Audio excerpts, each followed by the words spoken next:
Jason? Jason, that's Martin. How's it going, Martin?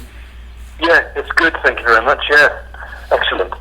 Excellent stuff. And Martin, I see you got a great CD coming out, 50 years of Jethro Tull. I mean, the sound's great, everything's looking good on this.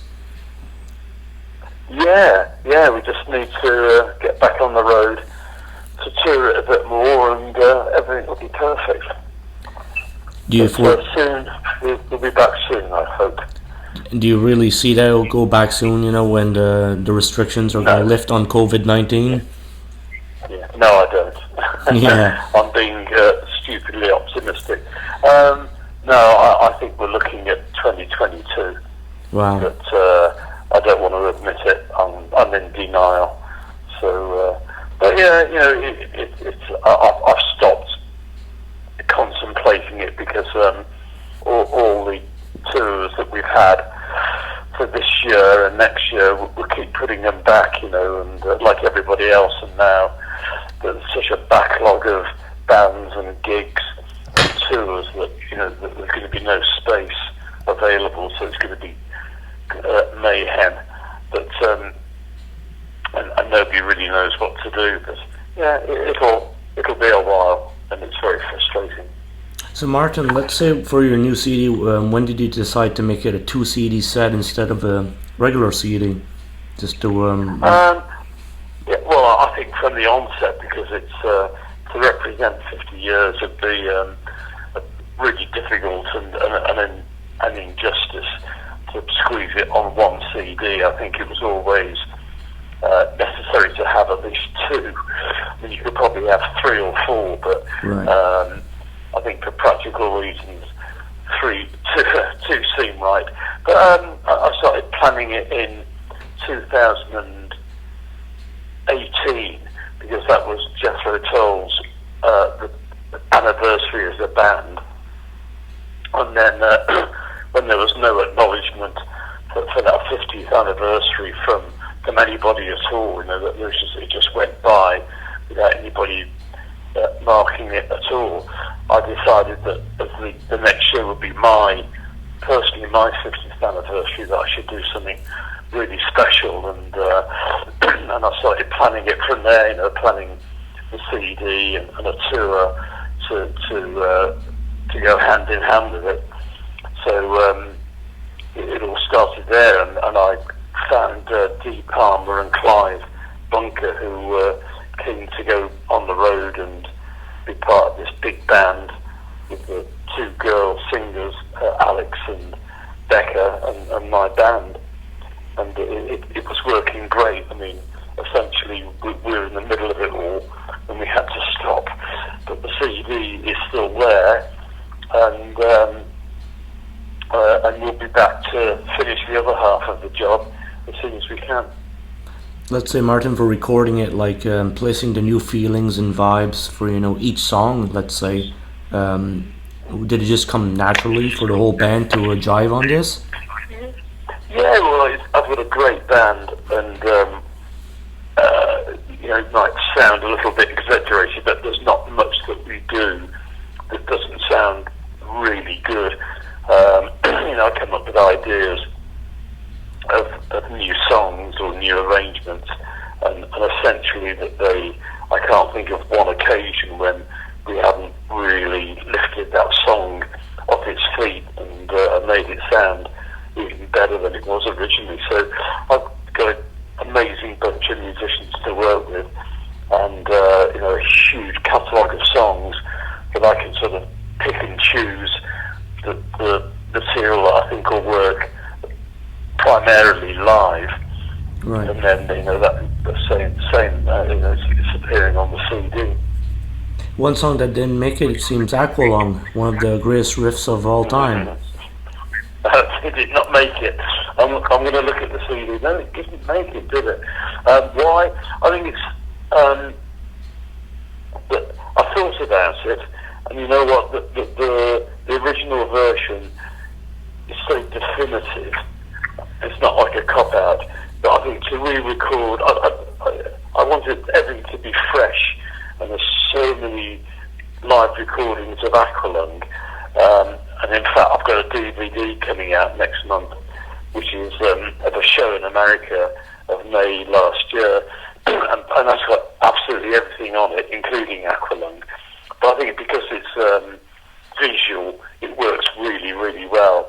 But I think on the CD, I just felt that Locomotive Breath and Aqualung, that they needed a little bit of a rest. Mm-hmm.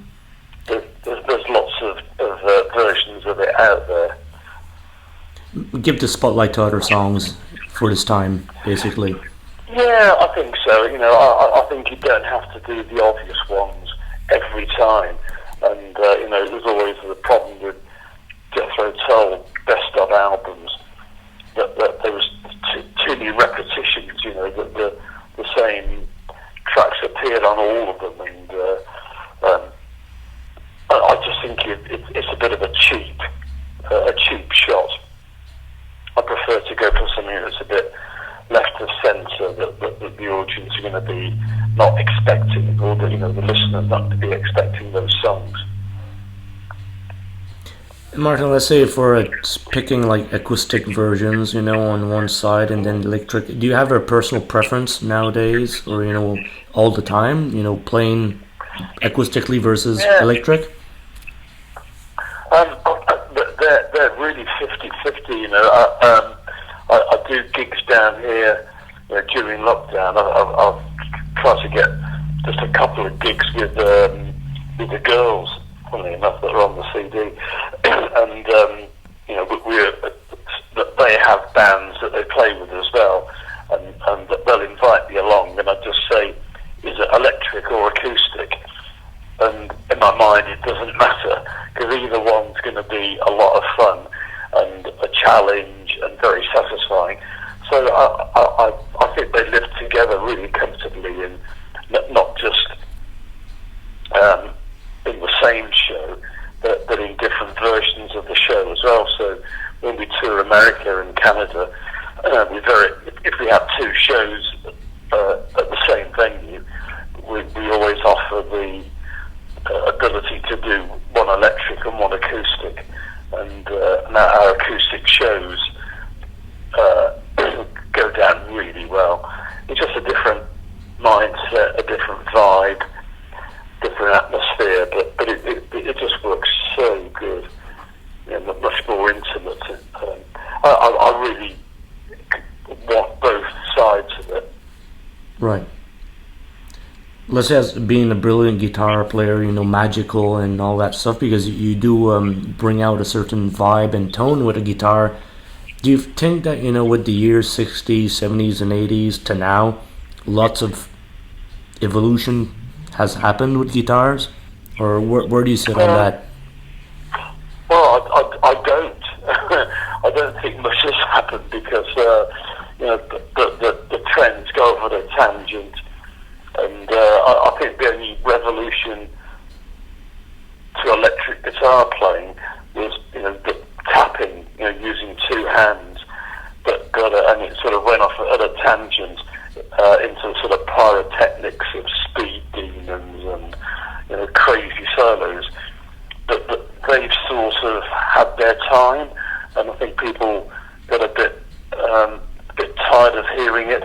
So to me, it's come full circle. You're sort of back to melodic guitar playing, very blues based, just good playing, good tone, and solos that are almost part of the melody. So I don't think.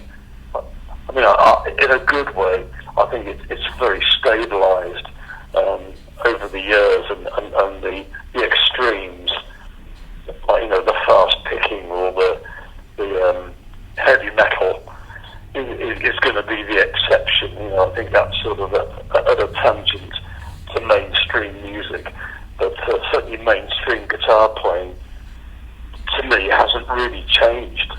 But that's, as I say, in a very good way. And you're talking about heavy metal and stuff, a riff like Aqualung, just let's say, is included into that type of wall of sound, and and also Jethro Tull has some connection with Tony Iommi, in the '68, Yeah. So it is blended in. Well, it's all part of the same family, but with I'm talking about the real crazy, full-on metal music. Oh yes, yeah.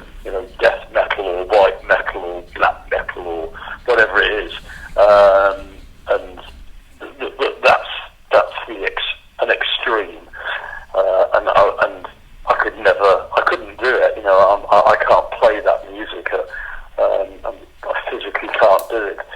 But I don't particularly want to, and I respect the techniques that guitar players have is just incredible.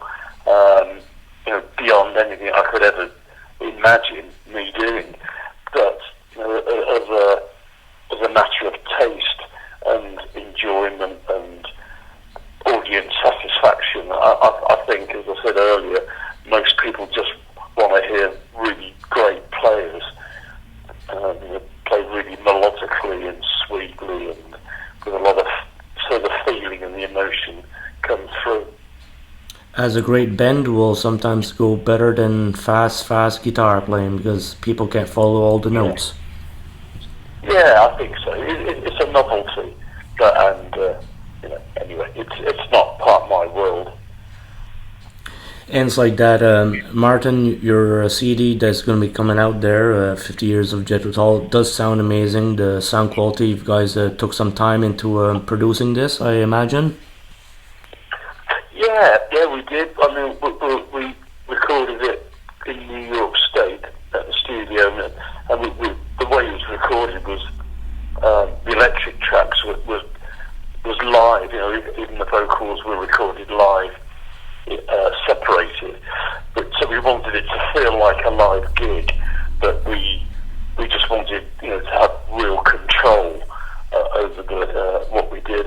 And then the acoustic tracks are all studio, recorded at my studio in the UK. But I think that they both work and they sit together, and the arranging and the production and the musicality hopefully joins them all together. But they were both really good fun to make. I hope the sort of enjoyment and the feel behind it comes through in the music, because we all really enjoy playing all of that music. Well, Martin, I enjoyed talking to you about this stuff. It's incredible. I always admired your guitar playing. It's always good to hear when it comes on the radio. And now we got a new CD with you. That's awesome. Yeah, I'm pleased that you like it. And we miss being there. I miss Canada a lot. I used to have a house in Fernie in British Columbia, so I have a great affinity with Canada. So yeah, we miss you guys, and we'll be back as soon as we physically and possibly can. Good stuff. Well, Martin, you have a great week, and thank you very much for this interview. Yeah, you're very welcome. Thank you, Jason. You have a good day. Take care. Thank you. Bye-bye. Bye.